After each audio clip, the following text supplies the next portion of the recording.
Oi, gente, tudo bem? Então, vou fazer um videozinho aqui explicando o conteúdo que vocês retiraram na escola, então, do material impresso, certo? Que nesse mês de março é, então, para retomar um pouco do último conteúdo que vocês viram no 7º ano, né?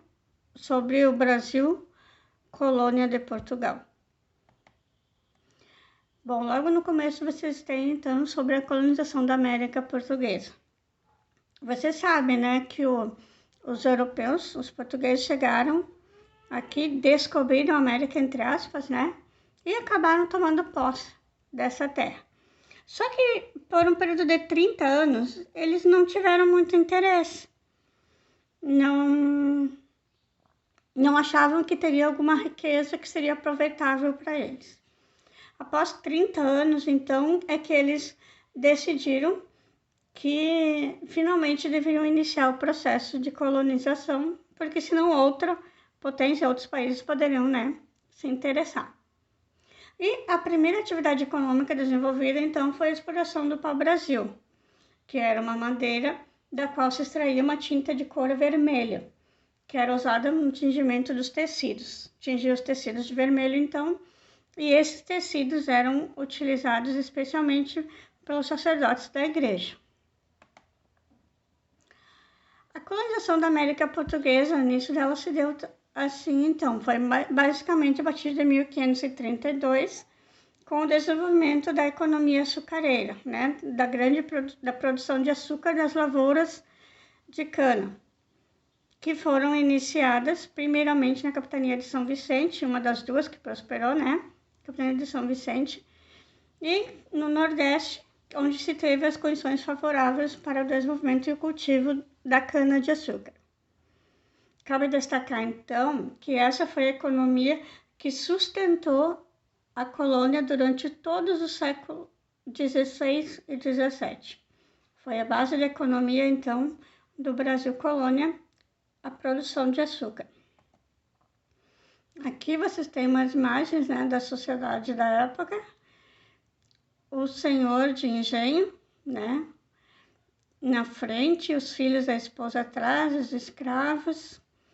E era uma sociedade totalmente patriarcal, ou seja, era o homem, o chefe, o dono de engenho, que decidia toda a vida, tanto dos empregados como dos seus filhos e da sua esposa. E ao lado ali, uma imagem do alto de uma fazenda de cana-de-açúcar. Bom, quando os portugueses efetivamente tomaram posse das terras, né, aqui na América, Portugal passou então a condição de metrópole e o Brasil de sua colônia. Ou seja, eles efetivamente se tornaram donos do Brasil, tomaram posse e o Brasil passou a pertencer a eles. Isso significava também que era eles que ditavam as regras. E era a metrópole que estabelecia todo o monopólio, ou seja, exclusivo comercial. Então, existia esse acordo de monopólio comercial, onde exclusivamente portugueses é que podiam exercer a atividade do comércio. E eram também eles quem determinavam os itens que iam ser produzidos pela colônia. Né? Portugal, então, era a metrópole, era quem mandava, e o Brasil era a colônia, pertencia a Portugal e tinha que obedecer às suas regras. Em consequência, foi implantado o sistema de capitanias hereditárias, que fracassou, e foi substituído, então, pelo governo geral. Isso vocês viram no primeiro videozinho, né? Na outra semana. O plantio da cana-de-açúcar, então, no Brasil, foi facilitado basicamente pelas condições climáticas, né? E pelo conhecimento que os portugueses adquiriram do cultivo, né, dessa semente nas colônias, nas suas outras colônias, como a colônia de Cabo Verde. Outra questão. Devido à alta rentabilidade, então, obtida com a confecção do açúcar, devido também à resistência dos indígenas que resistiram mais bravamente ao trabalho forçado, à escravidão, a alternativa foi a utilização do trabalho dos africanos escravizados, que passou a ser então amplamente utilizada, inclusive o comércio e o tráfico de negros, como vocês viram também no outro videozinho, né? Passaram a trazer nos navios negreiros, em péssimas condições, esses negros, então, que eram capturados lá na África. Ali vocês têm uma imagem também do trabalho dos negros no cultivo da cana-de-açúcar. Assim, então, a economia açucareira do Brasil se caracterizou pela monocultura, ou seja, o cultivo exclusivo da cana-de-açúcar, a grande propriedade, grande extensão de terra e o trabalho escravo. O cultivo, então, de outros itens agrícolas, como a mandioca, o milho, feijão, hortaliças e frutas, eram restritos para atender às necessidades de subsistência das altas camadas. É claro que os escravos não comiam isso. A criação do gado também atendia às necessidades de alimentação e foi auxiliar da economia canavieira, sendo utilizado para mover as moedas e como meio de transporte também, né? O gado, o boi era utilizado como meio de transporte e como força para mover as moedas. E muitas vezes também os escravos tinham que fazer essa força e mover também essas moedas no braço. A pecuária, por ser uma atividade menos lucrativa, não ocupava as terras férteis próximas ao litoral. Então era bem dividido. Então veio uma outra fase, o ciclo do ouro, e nós passamos a ter uma sociedade mineradora.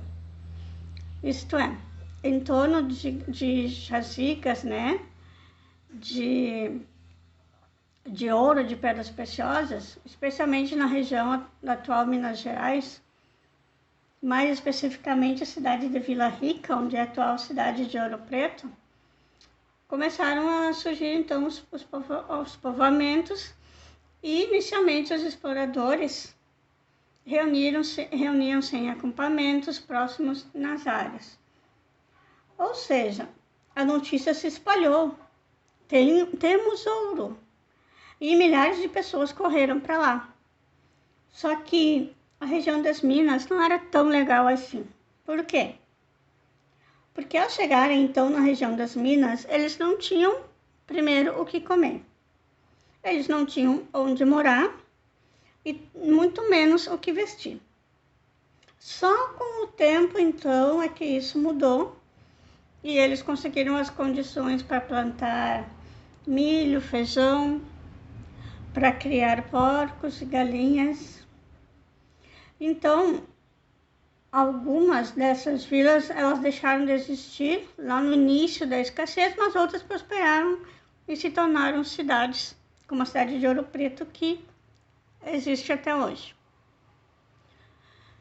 Bom, conforme cresciam então esses povoamentos nas regiões das minas, estruturava-se também, né, uma sociedade patriarcal, só que dessa vez urbana e não rural, como a açucareira. A camada mais alta da sociedade era formada por donos das minas, que possuíam um grande número de escravos. A camada intermediária, então, composta por comerciantes, ourives, entalhadores e artistas, que trabalhavam ouro.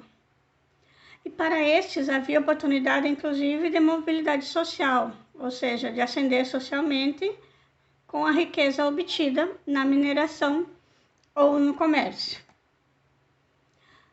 E, claro, a camada inferior, que era formada pelos escravos, né, de origem africana, trazidos lá da África. Na mineração, os escravos enfrentavam também péssimas condições de trabalho para extrair ouro. Eles abriam as galerias, ficavam em lugares pouco ventilados, na água ou, por vezes, atolados no barro, e permanentemente corriam risco de sofrerem acidentes. Isso perdurou, né, por grande parte, basicamente todo o Brasil colônia, certo? Beijo, aguardo então, né, as atividades de vocês, espero que vocês tenham gostado do videozinho Não esqueçam de fazer as atividades, tá? Beijo, beijo e se cuidem!